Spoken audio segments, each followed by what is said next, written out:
বাড়ি করে যে 2050 সাল নাগাদ 10 মিলিয়ন পিপুলস, তার মানে 1 কোটি লোক মারা যেতে পারে। এটা তার 8.9 মিলিয়ন পিপুলই মারা যাবে এশিয়া এবং আফ্রিকাতে।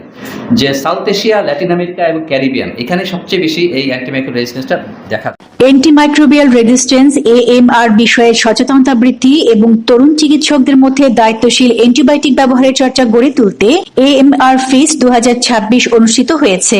Institute of epidemiology, disease control and research IEDCR এর উদ্যোগে এবং চট্টগ্রাম মা ও শিশু হাসপাতাল মেডিকেল কলেজের সহযোগিতায় 22 জুন সোমবার চট্টগ্রাম মা ও শিশু হাসপাতাল মেডিকেল কলেজের লেকচার গ্যালারিতে এই অনুষ্ঠানের আয়োজন করা হয়।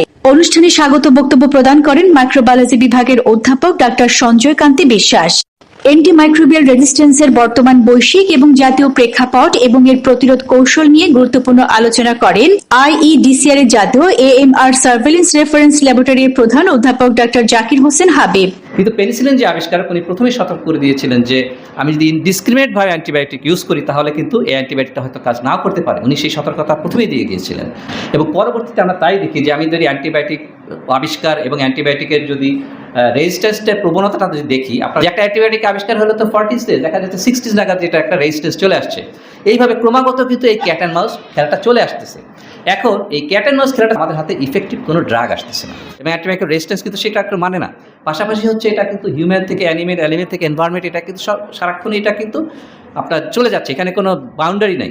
লর্ড জিম ওনিল উনি একটা প্রজেক্ট করেন অ্যান্টিবায়োটিক রেজিস্ট্যান্সের কারণে কী হচ্ছে এবং উনি একটা প্রেডিকশন করেন, একটা ভবিষ্যৎবাণী করেন যে 2050 সাল নাগাদ 10 মিলিয়ন পিপুলস, তার মানে 1 কোটি লোক মারা যেতে পারে। স্বাস্থ্যসেবা প্রতিষ্ঠানে সংক্রমণ নিয়ন্ত্রণের গুরুত্ব এবং অ্যান্টিমাইক্রোবিয়াল রেজিস্ট্যান্স প্রতিরোধে কার্যকর পদক্ষেপসমূহ তুলে ধরেন ইনফেকশন প্রিভেনশন অ্যান্ড কন্ট্রোল বিষয়ে প্রবন্ধ উপস্থাপন করেন অধ্যাপক ডক্টর মোহাম্মদ আকরাম হোসেন।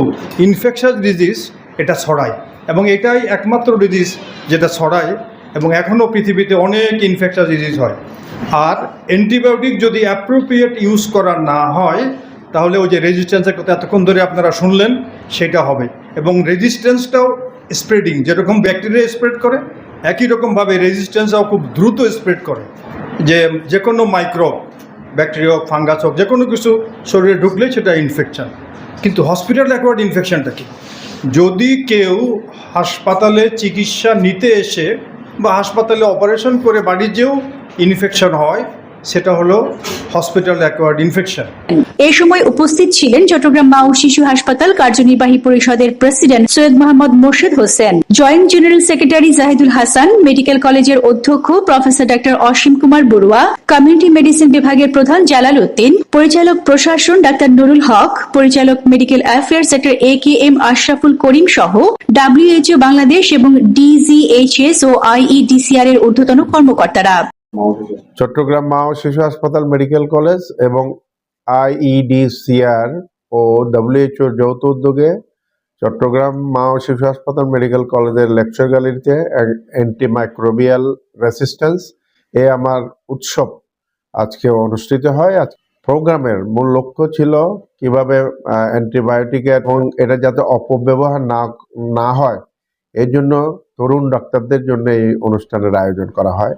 আমি আজকের এই অনুষ্ঠানটি আয়োজন করার জন্য আমি IEDCR এবং চট্টগ্রাম মা শিশু হাসপাতাল মেডিকেল কলেজের শিক্ষকদের আন্তরিক ধন্যবাদ এবং কৃতজ্ঞতা জানাচ্ছি। আশা করি আমাদের তরুণ ডাক্তাররা আজকের এই প্রশিক্ষণের মাধ্যমে, আজকের এই উৎসবের মাধ্যমে জানতে পারবে কিভাবে অ্যান্টিবায়োটিকের অপব্যবহার কমানো যায় এবং এটাকে কিভাবে নিয়ন্ত্রণে রাখা যায়। আমাদের দেশের গ্রামাঞ্চলে অনেক গ্রামীণ ডাক্তার তারা অ্যান্টিবায়োটিকের যত্রতত্র ব্যবহার করছেন, এর ফলে আমাদের চিকিৎসকদের এইসব বিষয়ে ব্যাক পেতে হচ্ছে। আপনারা আজকে যারা এখানে এসেছেন, যারা এটার আয়োজন করেছেন, তাদের সবাইকে ধন্যবাদ জানাচ্ছি মা ও শিশু পরিবারের পক্ষ থেকে। এবং এইসব ব্যাপারে যদি আমাদের এই ম্যানেজমেন্টের কোনো সাহায্য সহযোগিতা আপনাদের প্রয়োজন হয়, আপনারা নিঃসংকোচে আমাদেরকে বলবেন, আমরা আমাদের যথাসাধ্য চেষ্টা করব। পৃথিবীতে ওয়ার্ল্ড ওয়াইড তাদের অ্যান্টিবায়োটিক রেজিস্ট্যান্সের কারণে মারা যাচ্ছে। সুতরাং এখন সময় হয়েছে যে আমাদের antimicrobial resistance and its containment and awareness among our intern ডক্টরকে কেন ইনভলভ করা হয়েছে? You are the front line doctors preventing infection measure, যেটা আমাদের আকরাম স্যার আমাদেরকে এতক্ষণ শুনিয়েছেন। আমরা যদি হ্যান্ড ওয়াশটা ভালো করে করি তাহলে আমরা ইনফেকশনটা প্রিভেন্ট করতে পারি। অ্যান্টিবায়োটিকের যথাযথ ব্যবহার, সংক্রমণ প্রতিরোধ এবং অ্যান্টিমাইক্রোবিয়াল স্টুয়ার্ডশিপ কার্যক্রম জোরদারের উপর গুরুত্ব আরোপ করে বক্তারা বলেন, অ্যান্টিমাইক্রোবিয়াল রেজিস্ট্যান্স বর্তমানে বিশ্বব্যাপী জনস্বাস্থ্যের জন্য একটি বড় হুমকি। এ ধরনের সচেতনতামূলক কর্মসূচির মাধ্যমে তরুণ চিকিৎসকদের মধ্যে দায়িত্বশীল অ্যান্টিবায়োটিক ব্যবহারের চর্চা গড়ে উঠবে, যা অপ্রয়োজনীয় এবং অনিয়ন্ত্রিত অ্যান্টিবায়োটিক ব্যবহার কমাতে সহায়তা করবে।